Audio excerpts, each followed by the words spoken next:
Chinese citizens are boycotting again, this time over a beverage company. What did the company do? And is China's cancel culture getting out of hand?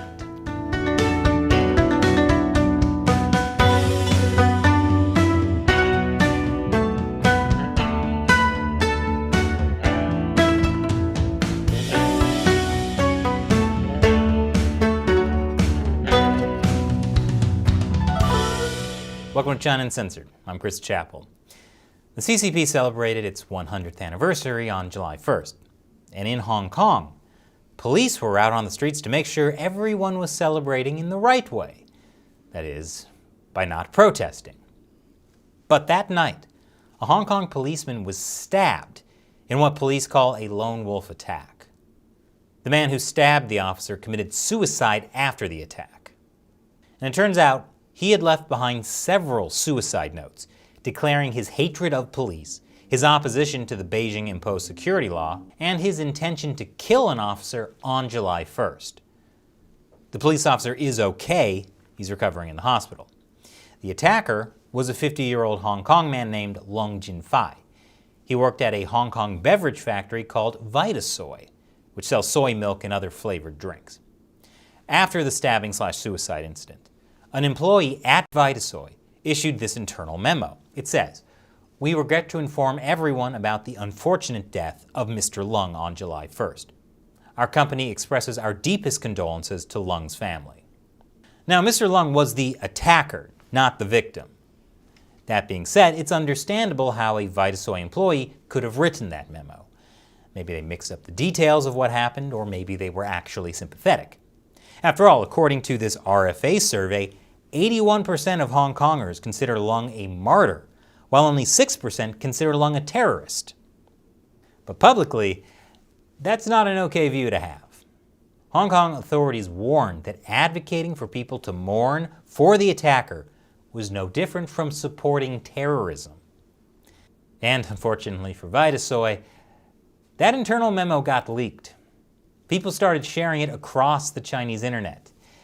And Chinese netizens were, how shall I put this, extremely butthurt. They were angry at the memo's choice of words. They were furious that a person committing suicide after attacking a police officer was called an unfortunate death. Plus, they didn't like the word accident used to describe the incident. And then, mainland China's terrifying cancel culture reared its ugly head. Immediately, there was a flood of comments criticizing Vitasoy for defending Lung. Trash Vitasoy. Rooting for a terrorist? It's time to boycott. Get out of the mainland market. Those who support Vitasoy should leave China. Supporting terrorism? Get out of China. Less than a day after word got out, this hashtag started trending. Have you thrown out your Vitasoy today? It got 5 million impressions on social media platform Weibo. The hashtag Vitasoy supports Hong Kong protesters has 75 million impressions. And the hashtag Get Out of the Mainland Vitasoy hit 120 million impressions. Celebrities who had business relations with Vitasoy quickly released official statements denouncing their collaborations with the brand. And the commercials that these actors have done for Vitasoy in May have been taken down from Bilibili, China's version of YouTube. Videos began circulating of local retailers rejecting Vitasoy. 咱们家从今天开始正式宣布啊，下架所有的这个维他系列的商品，下架所有维他系列商品啊，不卖了。大家可以找一下这个抖音里面，去继续发这个维他这个事件啊，这个是非常可气，非常之可气啊。This guy buys a box of Vitasoy just so he can throw it in the trash.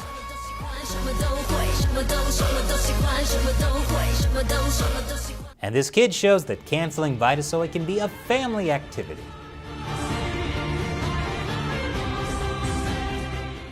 That boy is clearly a national hero. You gotta teach him to cancel when they're young. And this image went viral too. It reads, "Chinese people don't eat Vitasoy. Vitasoy, get out of China. Oppose anti-Chinese behavior." Chinese people not eating has become a trending meme in China. It means the Chinese people don't accept this. It's like when your 4-year-old doesn't want to eat the broccoli on their plate. The phrase was used during the recent boycott over Xinjiang cotton. Fashion brands like Nike and H&M declared they would no longer use Xinjiang cotton because of concerns over Uyghur slave labor. So nationalistic Chinese netizens canceled them for not supporting China's slave labor. You can watch my video on that, where you'll see how quickly Chinese netizens burned their shoes and apparel in a cotton boycott. And now, it's the same thing happening to Hong Kong's Vitasoy. And in Vitasoy's case, it's having a huge impact on their bottom line. More after the break. Welcome back. China accounts for up to 70% of Vitasoy's sales. But once Chinese netizens began to cancel Vitasoy, its shares plunged by 12%, practically overnight. It was their biggest single-day drop since their listing in 1994. After the initial backlash from their leaked internal memo, Vitasoy tried to walk it back in this official statement. We have noticed that a document related to the incident that occurred in Hong Kong on July 1st is circulating on the internet. These documents were not officially approved for release by Vitasoy Group. Instead, they were written by an employee privately and forwarded internally. They were not authorized and did not follow the Vitasoy Group's internal approval process. Vitasoy also released this statement saying they're committed to supporting the stability, prosperity, and development of mainland China and Hong Kong, which is code for, "We are not against the Chinese Communist Party." So officially, Vitasoy's response checked all the politically correct boxes. But it was too late. The Chinese boycott had already begun. Throwing away Vitasoy beverages had already become the newest act of Chinese patriotism. 不能卖了。作为一个中国人，干这事儿，还卖吗？下架下架，全部停卖。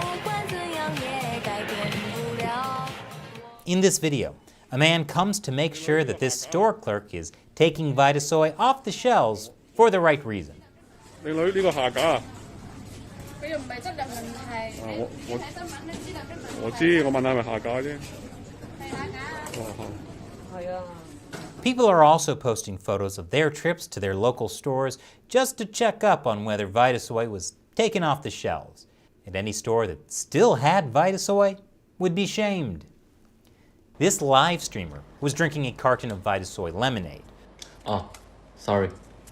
When his live chat ordered him to get rid of that carton right away. 哦，好嘞，好嘞，好，扔了。啊，有什么最新消息吗？是有什么最新消息吗？等一下我看一下。Holy. Meanwhile, fans in the live stream chat are typing GD, which is code for the censored term Hong Kong independence. 哦，懂了，扔了，全扔了，立刻全扔了。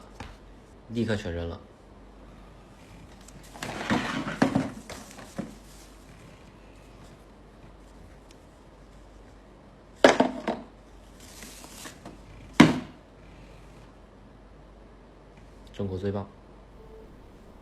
开了。Yes, China is the best. Because if you don't prove you threw your politically incorrect drink in the trash, the mob will come for you. And just when things seemed like they couldn't get worse for Vitasoy, came the bomb threats. Then an official notice was posted on the Chinese internet stating the human resources director of Vitasoy's Hong Kong operations had left the company. This led netizens to believe Vitasoy fired her. But that still wasn't enough. Netizens doxed her and shared pictures and videos of her LinkedIn account. That account is now no longer available on LinkedIn. And finally, Vitasoy's chairman announced that the company has fired the employee who wrote the original memo. Now I know China takes its law about respecting the police very seriously. But Vitasoy didn't slander the police, and they didn't harm national security. But with the response to Vitasoy's one internal memo, Vitasoy and its employees were put in real danger. Chinese boycotts often get out of hand really fast. When the cause is politically correct, China's state censors will take a back seat and let the people turn on each other. It's a great way to let people blow off steam. And sure, some people get hurt, but only the bad people, the ones who don't express unconditional love for the Chinese Communist Party. And now I'll answer a question from a member of the China Uncensored 50 Cent Army that supports this show on Patreon. Mark Chung asks, I would like to ask about your views if the Communist Party of China is somewhat reluctant to invade Taiwan. I hope they aren't really considering invading the country of Taiwan. Well, Mark, the Chinese Communist Party is not reluctant to invade Taiwan. They want to do it. In fact, the U.S. Admiral in charge of U.S. Indo-Pacific Command recently called it China's #1 priority. For the Communist Party, they see it as part of their rejuvenation of China. Plus, they want to occupy Taiwan for military reasons. They need their navy to be established in what's called the First Island Chain to access the Pacific. Now, you asked if they're reluctant to invade. They're not, but they are cautious. They won't try it until they think there's at least a strong chance they'll succeed. And the more Taiwan prepares for an invasion, the less likely it will happen. And the more support countries like the US, Japan, and Australia show for defending Taiwan, the less likely they'll have to actually defend Taiwan. Thanks for your question, Mark. And thank you, everyone, for watching. Be like Mark and support China Uncensored on Patreon.